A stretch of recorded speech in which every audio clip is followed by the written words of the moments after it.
Good morning, students.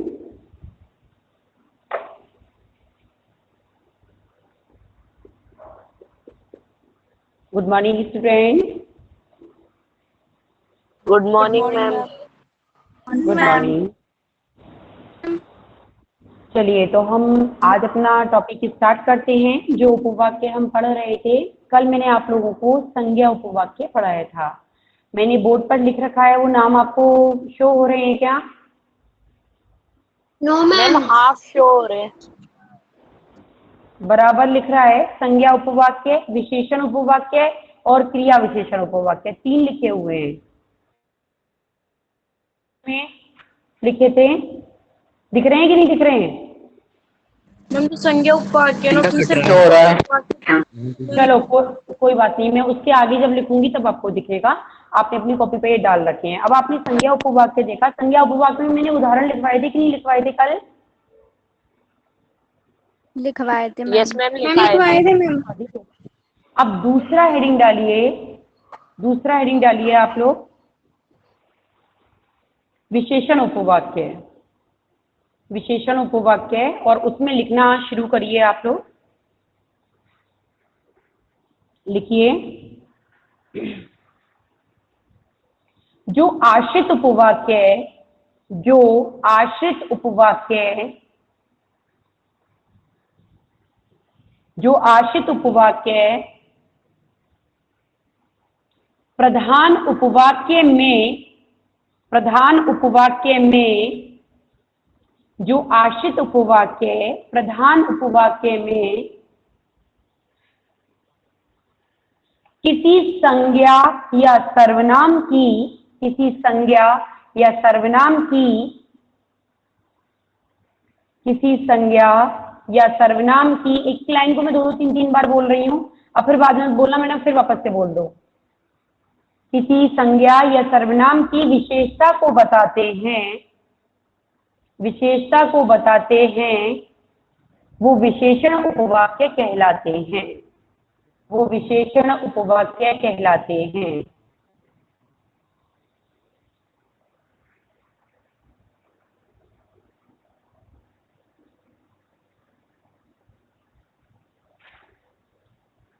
देखिए, जो आश्रित उपवाक्य प्रधान उपवाक्य की संज्ञा सर्वनाम की विशेषता को बताते हैं, वो विशेषण उपवाक्य कहलाते हैं।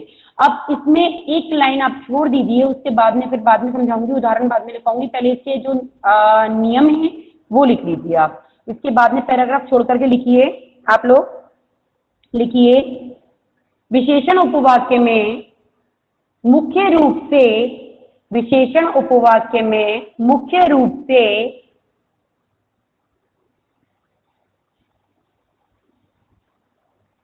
विशेषण उपवाक्य में मुख्य रूप से सर्वनाम, सर्वनाम, सर्वनाम, संबंध बोधक। कौन सा सर्वनाम? सर्वनाम संबंध बोधक लिख के ब्रैकेट से बना लेना है ऐसा।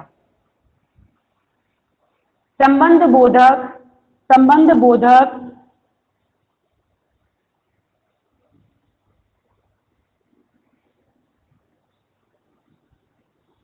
संबंध बोधक का प्रयोग किया जाता है, का प्रयोग किया। देखिए, आपको पता होगा संज्ञा के जो भेद हैं, उन भेदों में से जो संबंध बोधक भेद है उसका प्रयोग किया जाता है इसके अंदर। और ज्यादा करके मोस्टली वाक्य जो होते हैं वो संबंध बोधक से ही जुड़े होते हैं। तो लिखिए, का प्रयोग किया जाता है, जो कि इस प्रकार हैं, जो कि इस प्रकार हैं। उनको लिख लीजिए जिससे आपको समझ में आए। जो कि इस प्रकार हैं, जो, कॉमा लगाते हुए जाइए सभी बच्चे। जो, जैसे, जिस, जो, जैसे, जिस, जिसका, जिस पर, आदि, आदि।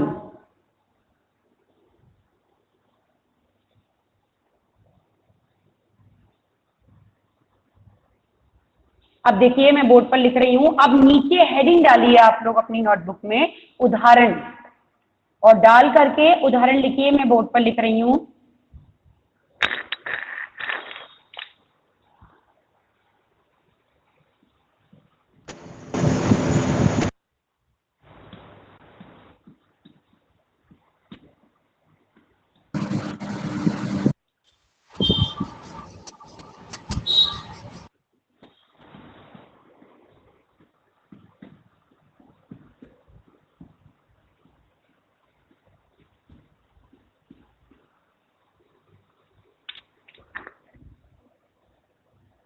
सभी बच्चों को शो हो रहा है? नो मैम, लास्ट का नहीं हो रहा। देखिए, यह वही लड़का है जो कक्षा में प्रथम आया। जितना नहीं हो रहा उतना आप लिख लीजिए। यह वही लड़का है जो कक्षा में प्रथम आया।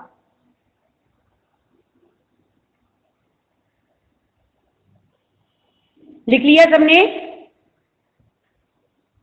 Yes ma'am. Yes ma'am. Yes ma'am. आप देखिए, आप लोग इधर देखिए, मैं थोड़ा सा Yes, उल्टा हाथ ma'am. बताना पड़ेगा। देखिए, यह वही लड़का है, इधर देखो, और जो कक्षा में प्रथम आया, ये आगे तक ले जाओ। आप ऐसे रेखांकित कर लीजिएगा आप लोग अपनी कॉपी पर। आपको पता चल रहा है ये क्या है? ये बताओ सारे बच्चे, ये क्या है? सर्वनाम। लड़का। सर्वनाम है ना, सर्वनाम है। अब मैं ये कह रही हूं, यह वही लड़का है जो कक्षा में प्रथम आया। अब किसकी विशेषता है कक्षा में प्रथम आने की? लड़के की। लड़के की। तो मैंने आपको जो परिभाषा में लिखवाया है वो यही लिखवाया है कि जो प्रधान उपवाक्य के संज्ञा सर्वनाम की विशेषता को बताता है वो विशेषण उपवाक्य कहलाता है। तो ये जो होगा, इसके नीचे लिखिए विशेषण उपवाक्य। जहां जो से वाक्य स्टार्ट हो रहा है वो अपने आप ही क्या हो जाएगा? विशेषण उपवाक्य। और जो, जैसा कि मैंने आपको परिभाषा में बताया है कि ये किसकी विशेषता बता रहा है, जल्दी बताओ। लड़के की संज्ञा सर्वनाम की। संज्ञा सर्वनाम की विशेषता बता रहा है। तो आप ध्यान रखिए, जो संज्ञा सर्वनाम है वही प्रधान है। जो संज्ञा सर्वनाम है वही क्या है? प्रधान है। और यह प्रधान उपवाक्य की विशेषता बता रहा है, इस वजह से ये विशेषण उपवाक्य है। समझ में आया सबके? Yes ma'am. कि नहीं आया? Yes, ma'am. अच्छा, दूसरा एग्जाम्पल और लिखो। एक अभी अच्छे से आ जाएगा। लिखिए, अब मैं थोड़ा सा अलग लिखवा रही हूं। जो लड़की खेल रही है, जो लड़की खेल रही है वह मेरी सखी है। जो लड़की खेल रही है वह मेरी सखी है। यस जोया, आप बताएंगी? Zoya, yes ma'am. आप बताओ बेटा, इसमें कौन सा विशेषण उपवाक्य है और कौन सा प्रधान है? मैम विशेषण उपवाक्य तो जो लड़की खेल रही है। हाँ, क्यों बताया आपने ये बताओ। मैम क्योंकि इसमें जो आ रहा है ना स्टार्टिंग में, इसलिए विशेषण उपवाक्य है। और जो ये लड़की खेल रही है, और ये लड़की खेल रही है, इसकी विशेषता मतलब ये मैडम, ये सर्वनाम की विशेषता बता रहा है। हाँ, किसकी सर्वनाम विशेषता की बता रहा है? सर्वनाम की विशेषता की बता रहा है। अब हुआ क्या है बेटा इस सेंटेंस के अंदर कि अभी तो हमने दूसरी तरीके से बोला और अब क्या कर दिया हमने, इसको उल्टा कर दिया। सबकी समझ में आ रही है ना? यस तो मैम। ये स्टार्टिंग में भी आ सकते हैं और बाद में भी आ सकता है। आपका विशेषण उपवाक्य जो है वो वाक्य की शुरुआत में भी आ सकता है। जैसे मैंने लिखा है कि जो लड़की क्या कर रही है? खेल रही है, वह मेरी सखी है। तो अब इधर लड़की पहले आ गई, वह मेरी सखी की विशेषता है कि वो जो लड़की खेल रही है वह मेरी सखी है। मेरी सखी कौन है? जो लड़की खेल रही है, उसकी विशेषता ये बता रहा है। तो इस वजह से अब तो विशेषण पहले आ गया, और पहला वाला जो वाक्य था उसमें विशेषण कहाँ था? बोलिए आप लोग। बाद में, बाद में। तो देखिए, एग्जाम में कभी भी सेंटेंस एक से नहीं है, उनको बदल दिया जाता है। कभी तो पीछे की तरफ देते हैं, कभी ये बीच में भी दे देते हैं। अब एक सेंटेंस और लिखो, वो सेंटेंस फिर मैं अलग बोलती हूँ। लिखो,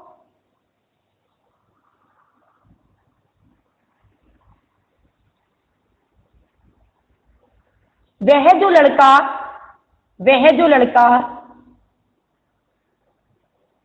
वह जो लड़का वास्तव में कक्षा में वह जो लड़का वास्तव में कक्षा में खुद को होशियार समझता है, खुद को होशियार समझता है, कोमा लगा दो, पूरा मूर्ख है, पूरा मूर्ख है।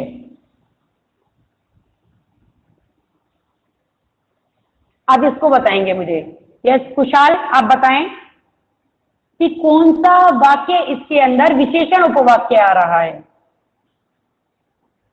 कुशाल बोलें। पूरा मूर्ख है। यस आलोक बताएंगे। अब बोलते जाओ, जल्दी जल्दी बोलो, टाइम मत लगाओ कि मैडम इसमें कुछ भी बोल दो, मैं यहाँ पर कोई डंडा तो मार नहीं सकती तुमको, तुम घर में बैठे हो, मैं यहाँ हूँ, तो यहाँ कोई पिटाई तो लगानी है, पिटाई तो लगानी है। बोलो मैम। इसमें पूरा मूर्ख है ना, वो विशेषण उपवाक्य है। अच्छा, और बताइए। अनादि बताएगा, अनादि बताएगा, अनादि। वह जो लड़का वास्तव में कक्षा में खुद को होशियार समझता है, विशेषण उपवाक्य है। यस बिल्कुल ठीक बोला अनादि ने कि अब हम वो चीज ही देखेंगे कि उसकी मूर्खता विशेषता। वह जो लड़का अपने आप में जो करके लड़के की विशेषता बताई जा रही है, अब यहां यही विशेषण हो जाएगा। समझ में आया आप लोगों के?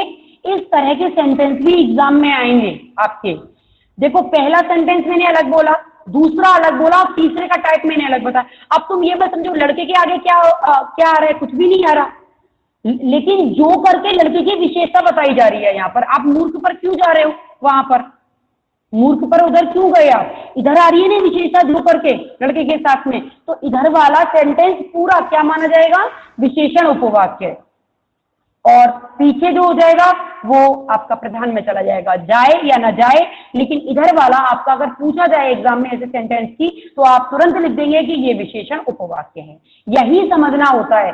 इन सेंटेंस के अंदर आप सारे नियम को रख करके जो मैंने बताया है वही नियम इसके अंदर चलेंगे, और वैसे ही आपको ढूंढना पड़ेगा। क्योंकि एग्जाम में आप समझो कि बहुत ही इजी सेंटेंस आ जाए, हमेशा एग्जामिनर घुमा घुमा के सेंटेंस को देता है कि बच्चा कहां से पकड़ेगा इस सेंटेंस को, क्योंकि आपको साफ नजर नहीं आएगा। एक सेंटेंस और लिखो।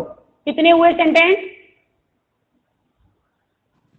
बोलो जल्दी से। 3 हो गए। 3। एक और लिखो, लिखिए यह वही फिल्म है, यह वही फिल्म है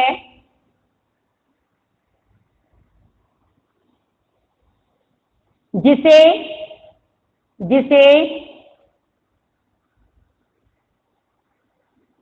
अवार्ड मिला है। यह वही फिल्म है जिसे अवार्ड मिला है।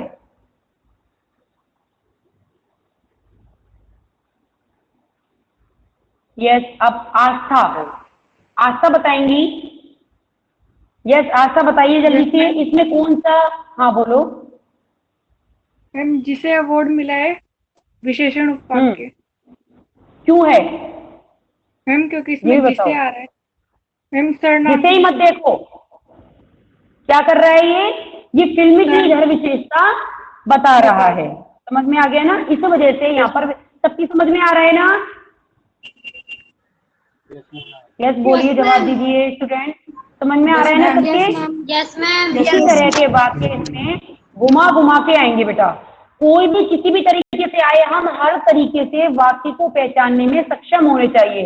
वो चाहे वाक्य की स्टार्टिंग में दे, चाहे आपको बाद में दे, चाहे आश्रित वाक्य पहले दे, चाहे आश्रित वाक्य बाद में दे, चाहे प्रधान वाक्य पहले दे, चाहे प्रधान वाक्य बाद में दे, कैसे भी दे, किसी भी तरीके से दे, लेकिन हम उसे पहचान लेंगे क्योंकि हमें उसका नियम पता है। रट तो सकते नहीं है किसी भी चीज को, नियम याद रहने चाहिए कि इसमें इस तरह के वाक्य भी आते हैं, इसमें इस तरीके के वाक्य भी आते हैं।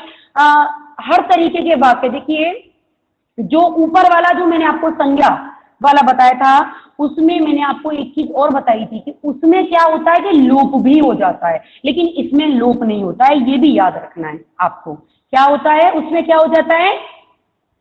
लोप का मतलब क्या बताया है मैंने आप लोगों को, गायब जल्दी हो बताओ। गायब हो जाना। गायब हो जाना। अब मैं एक सेंटेंस बोल रही हूं, मेरी माताजी ने कहा कि मैं पानी भरूं। इस वाक्य को यस प्रखर बताएंगे मुझे, प्रखर ये कौन सा वाक्य है? और इस वाक्य के अंदर दो वाक्य के अंदर छांटिए, मेरी माताजी ने कहा कि मैं पानी भरूं। पहले लिख लीजिए आप लोग, रफ पे कर लो ये वाला काम और मुझे बताओ जल्दी से, फटाफट से बताओ। प्रखर बताएंगे, प्रखर बोलो जल्दी से, वीडियो ऑन करो। Yes ma'am. हाँ बोलें, जल्दी से बोलें, जवाब दें। मैंने पूछा, मेरी माताजी ने कहा, मेरी माताजी ने कहा कि मैं पानी भरूं। मैम जल्दी संज्ञा बोलें। वाक्य। कैसे? मैम क्योंकि यहाँ पे की आ रहा है। की से पहचाना, और कुछ नहीं पहचाना? और कुछ नहीं पहचाना? No ma'am. यस, और कौन बताएगा? जल्दी से बताएं। आप ऑफ कर लो बेटा वीडियो। मैम मेरी थी जब मैं आ गया। यस, पीछे क्या आ गया? यहाँ तो मेरी आ रहा है और वहां पीछे क्या आ गया? मैं। यहाँ मेरी अपने आप में, मेरी माताजी ने कहा, ये अपने आप में आपके दोनों चीजें शो कर रहा है। संज्ञा की तरफ इशारा करने वाले जो शब्द होते हैं वो सार्वनामिक होते हैं, संकेतवाचक होते हैं। तो मेरी माताजी ने कहा कि मैं पानी भरूं, ये दोनों चीजें एक ही है। मेरी माताजी मुझसे ही कह रही है कि मैं पानी भरूं, या रीता की माताजी ने कहा कि वो पानी भरे। तो किसी भी तरह से आए, लेकिन ये वाक्य कौन सा होगा? संज्ञा। कौन सा उपवाक्य होगा? जल्दी बताओ। संज्ञा उपवाक्य। संज्ञा वाक्य। आप देखिए, कभी कभी ऐसे भी आएगा कि मेरी माताजी ने कहा, आ जाए तुरंत कोमा, मेरी माताजी ने कहा पानी भरूं। अब आप अपने आप समझो, मैं पानी भरूं, ये आ जाएगा, मैं पानी भरूं। अब बीच में क्या जा रहा है, क्या लोप हो रहा है? की। बताओ जल्दी से। की का लोप हो रहा है। अब आ रही है समझ में आप लोगों से? की का लोप हो रहा है। Yes ma'am.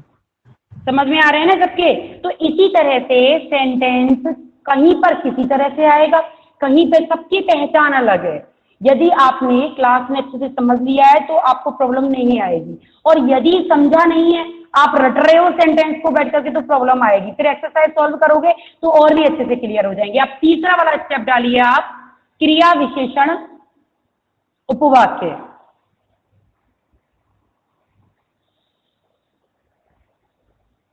डालिए।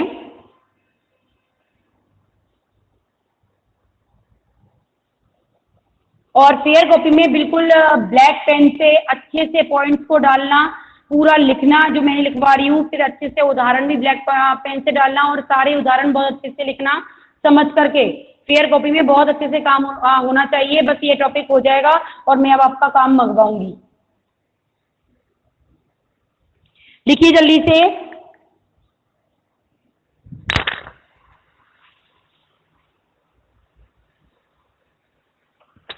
लिखिए, जो प्रधान उपवाक्य की, जो प्रधान उपवाक्य की, प्रधान उपवाक्य की क्रिया की विशेषता बताते हैं, क्रिया की विशेषता बताते हैं, वो क्रिया विशेषण उपवाक्य कहलाते हैं। क्रिया विशेषण उपवाक्य कहलाते हैं। क्रिया विशेषण उपवाक्यों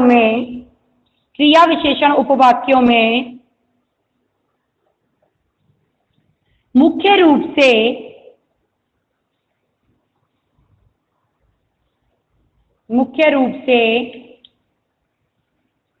जहां, लिखते हुए जाइए और वो लगा लीजिए आप लोग, कोमा लगाते हुए जाइए, जहां, कोमा लगाइए वहां, जब, तब, जिधर, उधर, जितना, उतना, आदि आदि शब्दों का प्रयोग किया जाता है। मैम ये नियम था क्या? हाँ बेटा, ये आपको इनमें ध्यान रखना पड़ेगा, इन सारे शब्दों का आपको इजीली पहचानने में आ जाएंगे यदि आप इन सब चीजों को याद रखोगे। आप समझ लीजिए किस तरह से हम याद रखेंगे। पहले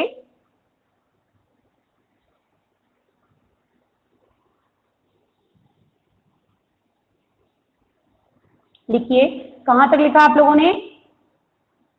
आदि बोल दिया मैंने, आदि। अब पैराग्राफ चेंज करिए और पैराग्राफ चेंज करके एक लाइन लिखिए। नियुक्त उपवाक्यों को ये मैं दो तरीके से आपको बता दे रही हूँ किस किस तरह के वाक्य इसके अंदर आते हैं। क्रिया विशेषण के जो स्टेप हैं वो मैं आपको बता रही हूँ कि नियुक्त वाक्यों को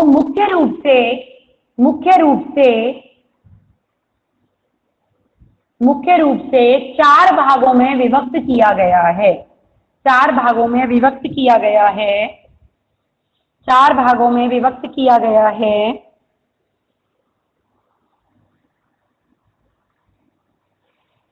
इतना लिख लिया?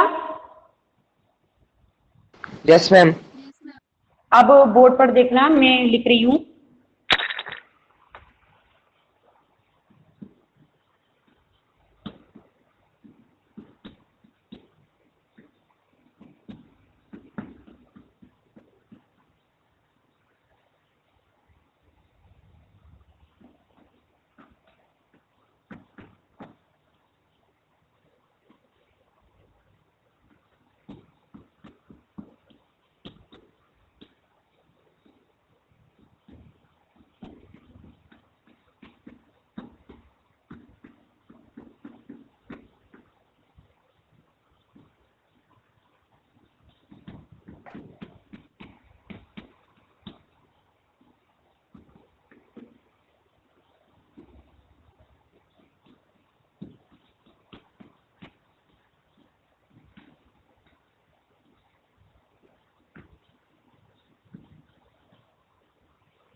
अब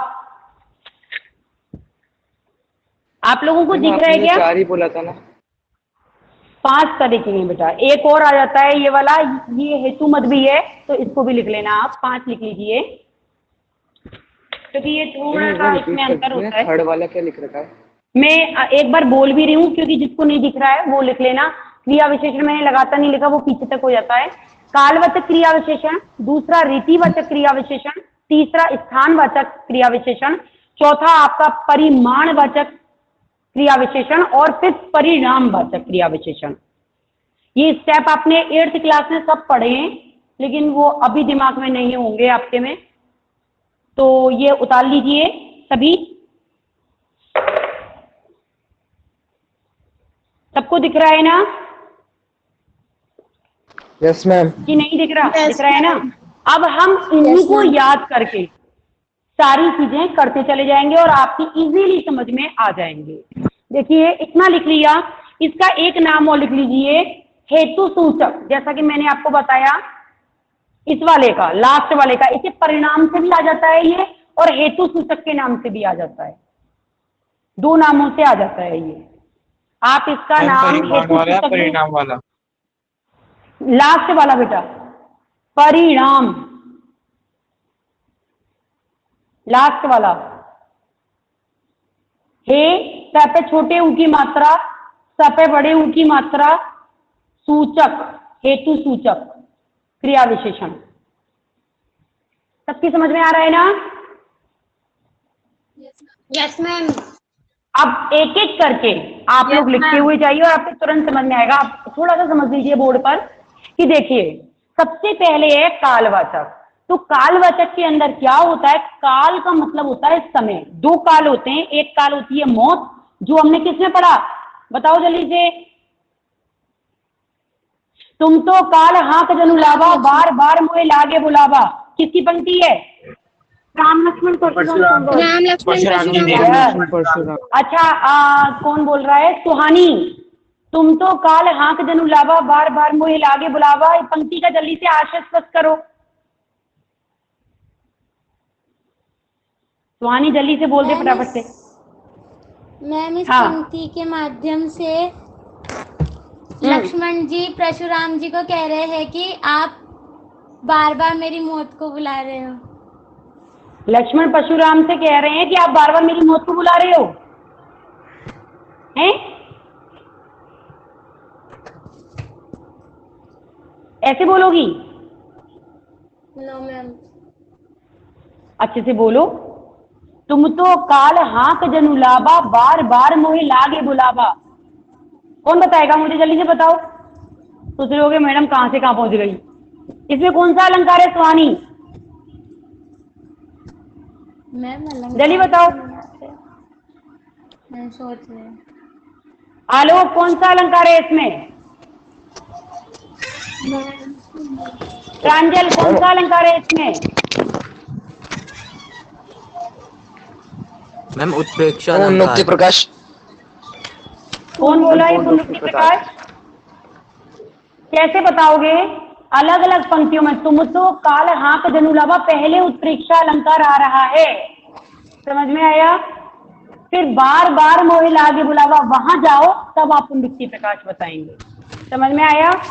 तो कहीं भी कुछ भी, मेरा देखो माइंड जिस समय जो होता है मैं वो पूछ लेती हूँ क्लास के अंदर, कभी भी किसी भी आएंगे हम कहीं से भी कुछ भी उठा लेंगे। तो इस वजह से वापस टॉपिक पे आ जाइए अपने पे। आपको हर वक्त हर चीज याद रखनी है।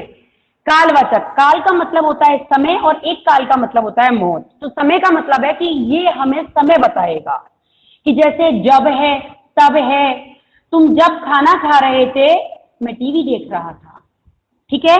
इस तरह के सेंटेंस, यानी हमें क्या पता होगा इसके सेंटेंस से, इसके वाक्य से वक्त का अंदाजा लगेगा जब तब से, ठीक है? इसके बाद में रीति। रीति अपने आप में एक तरीका होता है। रीति क्या होती है? अपने आप में एक तरीका होता है। जैसे तुम कार्य करते हो वैसे मुझे करना पसंद नहीं है, जैसे तुम कार्य करते हो वैसे मुझे करना पसंद नहीं है। रीति तरीका के अंदर सबकी वॉइस ब्रेक हो रही है। मैम आप वीडियो मैम वीडियो और वॉइस दोनों अटक रही है आपकी। जवाब मैम वीडियो और वॉइस अटक रही है आपकी बार बार। तो नेट यस मैम। उसके नेट से चला रखा है। अब no ma'am. No ma'am. Yes आवाज आ रही है? नहीं आ रही? तो मैं आगे बोल के चली जाऊँ ये सारी? आ रही है मैम, आ रही है। No ma'am. ऐसे माइक मत बोलिए आप लोग अपना। एक जन बताइए आवाज आ रही है मेरी? Yes ma'am ma'am. वीडियो अटक रहा है। हाँ चलो वीडियो को तो अटकने दो, आवाज आनी चाहिए। वीडियो को क्या करना है? आवाज सुनो, आप तो आवाज आनी चाहिए मेरी, ठीक है? मैंने बताया काल बताता है हमें समय, काल बताता है हमें समय, और समय का मतलब है कि हमें अंदाजा लगेगा उस वाक्य से कि इसके अंदर कालवाचक, क्योंकि कभी कभी टाइप भी पूछ लिए जाते हैं कि ये कौन सा क्रिया विशेषण है, तो फिर टाइप कैसे बताओगे? जब तक आपको उन चीजों का, उन शब्दों का अभ्यास नहीं है, आप टाइप नहीं बता पाओगे उसका। तो ये कालवाचक क्रिया विशेषण, जब आप जिस वाक्य से आपको किसका ज्ञान हो रहा है? समय का ज्ञान हो रहा है। मैंने आपको वाक्य भी पढ़ के बताया था अभी। रुचा, मैंने क्या वाक्य बोला था? जल्दी बताओ। जब तुम खाना खाते हो मैं टीवी, तब मैं टीवी देखती हूँ। आप लोग अभी के अभी भूल जाते हो तुम लोग, अभी के अभी, जबकि मैं यूं ही बोल रही हूँ, मुझे तो याद नहीं रहना चाहिए। आप लोगों को याद कैद करना चाहिए कि मैडम ने इससे पहले ये वाक्य बोला था। उसके बाद में रीतिवाचक। रीति अपने आप में होता है एक तरीका। रीति अपने आप में क्या होता है? एक तरीका होता है कि हम किस कार्य को किस तरीके से कर रहे हैं। तो इसके लिए मैंने कौन सा वाक्य बोला? जल्दी बताओ, कौन बताएगा? नीलम। हमारा काम करने का तरीका मेरा। जैसे तुम काम करते हो वैसे मुझे करना पसंद नहीं है। तो इसमें एक तरीका पता चल रहा है अपन को कार्य करने का। अब आता है स्थानवाचक, जहां तुम रहते हो वहां पास में मैं भी रहती हूँ। समझ में आ गया आपके? तो इसमें स्थानवाचक ऐसे तरह के वाक्य आएंगे तो वो स्थानवाचक क्रिया विशेषण उपवाक्य के अंदर लिखे जाएंगे। इसके बाद में आपका आता है परिमाणवाचक। अच्छा मुझे बताओ, परिणाम और परिमाण में क्या अंतर है? कौन बताएगा मुझे? परिणाम परिमाण मतलब परिमाण दोनों परिणाम नतीजा। मात्रा। देखो सुनो मेरी बात, सब चुप हो जाइए। नीलम बोल रहा है क्या? नीलम, नीलम चौधरी बताएं मुझे। नीलम चौधरी, आप मुझे बताइए कि परिमाणवाचक क्या होता है? सिर्फ एक शब्द में जवाब दो कि मैडम ये होता है। मैम परिमाण अब देखो आप तो मुझसे मतलब पूछने लग गई। ऋषभ आप बताएं। देखिए परिमाण का मतलब होता है, मत बताओ कोई भी, मैं ही बता रही हूँ। परिमाण का मतलब होता है किसी चीज की माप। आप लोगों ने 8th क्लास के अंदर सीखा होगा ये चीज कि किसी भी चीज की मात्रा, यानी मीटर है, किलोमीटर है, लीटर है, आपके ये सारी माप होती है, मात्रा होती है किसी चीज की। तो वो परिमाणवाचक के अंदर आता है। तुम जितना खाते हो उतना पचा भी पाओगे कि नहीं? तो जितना, इससे क्या पता चल रहा है? माप पता चल रही है उस चीज की। तो आप बोर्ड पर देखिए, तो परिमाणवाचक का मतलब क्या हुआ कि उस चीज की माप पता चल रही है। इस वजह से यहां पर कौन सा, अगर हमसे पूछा जाए कि कौन सा उपवाक्य है तो आप क्या बताओगे? जल्दी बताओ। परिमाणवाचक, ठीक है। अब ये है परिणाम, जिसका दूसरा नाम मैंने क्या बताया? बताएं आप। हेतु सूचक। इसके अंदर क्या होता है कि इसके अंदर हमको, जैसे मैंने आपसे बोला कि अंदेशा होता है, अंदेशा होता है। यदि वर्षा हो गई होती तो फसल नहीं सूखती। समझ में आ गया? यदि वर्षा हो गई होती तो फसल नहीं सूखती। मैंने आपको यूं ही सबके सेंटेंस बताए हैं। आप लोगों ने इस तरह का एक पता है संकेत और संदेह उधर भी किए थे विधानवाचक के अंदर। तो ये परिणाम, परिणाम किस चीज का कैसा निकलेगा? यदि बारिश होती तो फसल नहीं सूखती। हमें उसकी मात्रा, वो माप है और ये मात्रा है, वो माप है। परिमाण तो माप है और ये क्या है? मात्रा है आपकी। तो इस तरह से ये दोनों ही चीजें अलग अलग चीजें अपनी शो करती हैं। कल हम इनके बारे में, सबके बारे के एक एक स्टेप लिखे और एक एक स्टेप के एक एक दो एग्जाम्पल अपन लिखेंगे, जो ही आपका ये भी पूरा कंप्लीट हो जाएगा। अब मुझे बताओ समझ में आया कि नहीं आया? आ गया मैम। अपना जहां पहला जो सफर था उस, एक मिनट मेरी बात सुनो। पहला जो सफर था, अपन स्टार्टिंग जब करी थी तब आपको ऐसा लग रहा होगा कुछ समझ में नहीं आया, कुछ समझ में नहीं आया। लेकिन आज जब अपनी क्लास इतनी आगे आ गई तो बहुत कुछ समझ में, जो बच्चे ध्यान से पढ़ रहे हैं वो 100% उनकी समझ में आ रहा होगा, लेकिन जिनका दिमाग पढ़ने में नहीं होगा उनके सब निकल जाएगा। अब इतनी बात ध्यान रखना कि जितना मैंने समझाया है ये स्कूल खुलने के बाद भी अब दोबारा समझने के लिए नहीं मिलेगा। आज जो क्लास में समझा दिया वो समझा दिया, अब वो दोबारा क्लास नहीं होने वाली है। इस वजह से आप जो भी समझ रहे हैं बहुत काम की चीज है, हर चीज दोबारा इतना विस्तार से नहीं पढ़ाया जाएगा। इस वजह से आज जो समझाया है उसका पूरे का रिवीजन करिएगा और पूरे सेंटेंस अपने पास में भी रखिएगा। नोट्सों को अच्छे से कॉपी में रखिएगा क्योंकि लास्ट के अंत तक वो सारे नोट्स अपने काम में आएंगे पूरे 10th क्लास के अंदर अपने। तो इस वजह से, और इधर जो पेपर होंगे आपके, बार बार बोल रही हूँ कि आपके किस तरह से पेपर होंगे आपको पता है कि सभी में ऑप्शन आएंगे। तो इस तरह के क्वेश्चन बहुत सारे आएंगे जब आप, जो आपके दिमाग को घुमाएंगे कि किसमें क्या है किसमें क्या है। इसी वजह से अभी अच्छे से समझ लीजिए क्योंकि ग्रामर दोबारा समझने के लिए नहीं मिलेगी और ना ही इतनी विस्तार से अब मैं बताने वाली हूँ। आगे जिन बच्चों ने एग्जाम नहीं दिया है, कोई सा भी एग्जाम ना देना वो अपना बहुत बड़ा लॉस कर रहे हैं। जो बच्चों ने ये एग्जाम भी नहीं दिया है ना, वो एग्जाम भी आपका बाकायदा कंप्यूटर में मार्क्स भी चलाए जा रहे हैं उसके, और आपका रिकॉर्ड भी रखा जा रहा है। पता नहीं है कि सीबीएसई किस समय कौन सा रिकॉर्ड में से कौन सा सेलेक्ट कर ले और वही नंबर आपके मान्य हो जाए। तो हर एग्जाम हर एक्टिविटी आपकी बहुत काम की है। आप लोग किसी भी चीज को मजाक में मत लीजिए, सीरियसली लेके अपने काम को चलिए, वरना आपको पछताना पड़ेगा। साफ मना कर दिया है मैनेजमेंट ने कि यदि बच्चे फेल होंगे तो फेल ही होंगे, हम 1 नंबर की भी सहायता नहीं करेंगे, क्योंकि कुछ भी नहीं मिलने वाला है। जो आप कर रहे हो आपका, आपको मुबारक है। 2 नंबर आ रहे हैं तो 2 जाएंगे और 4 आ रहे हैं तो 4 जाएंगे। इस वजह से आप सीरियसली पढ़ाई को करिए, क्योंकि दोबारा ये दिन वापस नहीं आता है। जो आज का दिन निकल गया वो निकल गया। कल हम आपको, टाइम बहुत ज्यादा हो गया आपका, कल मैं आपको यहीं से स्टार्ट करवाऊंगी और स्टेप बाय स्टेप आपको उदाहरण लिखवाऊंगी। यहाँ की क्लास, आज की क्लास आपकी ऑफ हुई। Have a nice day. Yes बोलो कुछ। हमें जो कल वाला टेस्ट था ये ऐसे ही लिया था आपने या ये इम्पोर्टेंट था? जो 4 क्वेश्चन का है ना, वो तो मैंने मेरी वजह से लिया है। बाकी जो 10 जो पहले जो टेस्ट हुआ ना इससे पहले, वो तो पूरा रिकॉर्ड रखा जा रहा है और मार्क्स भी आपके चढ़ गए। तो इस वजह से ही बता रही हूँ मैं आपको कि आप लोग ये ना समझे कि आपने बेकार टेस्ट दिया है या यूं ही दिया है। वो जो भी टेस्ट हो रहे हैं ना, ये 4 यूनिट हो चाहे 3 हो, वो सब आपके काम की हैं, सारे मार्क्स काम के हैं। 1 नंबर भी स्कूल से नहीं मिलने वाला है। आपकी साल में यही विशेषता होगी, जो आप करेंगे वही मिलेगा। ठीक है मैम वो कल एक ऑप्शन गलत था उसमें। कौन से टेस्ट में? मैम जो वो 5 क्वेश्चन का टेस्ट हुआ था ना, उसमें अरे एक 5 वाले को छोड़ो।